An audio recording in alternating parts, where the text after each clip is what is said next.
upo kwenye vita kubwa ambayo wewe mwenyewe bado hujaitambua. Hapa sizungumzii maandamano, wala sizungumzii vita ya Israel na Palestine, wala hapa sizungumzii vita ya Ukraine pamoja na Urusi. Hapa nazungumzia vita ya kibiashara.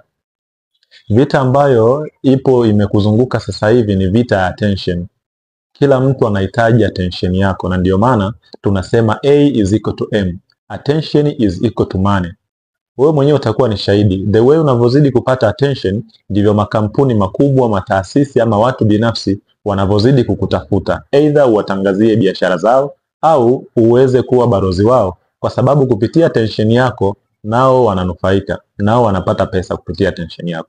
Sasa kama wewe ni mfanyabiashara mdogo au ni mjasiriamali ambao unahitaji kuweza kupenya katika hii crowd ya watu, nimeweza kuandika kitabu cha Lazy But Rich.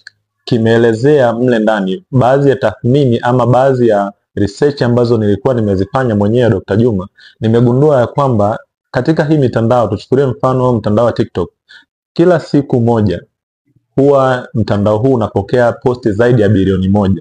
Sasa jiulize mwenyewe, utawezaje kuweza kupenya katika hizo posti nawe uweze kupata attention? Au ukiingia katika Instagram inapokea posti zaidi ya milioni 500 in one day. Jiulize ni namna gani unaweza kupenya na wewe ukaonekana katika hiyo mitandao. Attention is equal to money. Zingatia sana, watu wanavyokupa attention, kuna chansi kubwa sana wewe kuweza kupenyeza huduma zako, kuweza kupenyeza biashara zako na maisha yakabadilika kabisa. Kama unajiuliza uanzie wapi kuweza kupenya kwenye mitandao kupata attention, nimekuandikia kitabu hapa cha Copy and Paste. Kitafuta hiki kitabu, nina imani kitakusaidia kama kilivyowasaidia watu wengi. Andika neno copy hapa nami nitakutumia nakala kitabu hiko bure kabisa.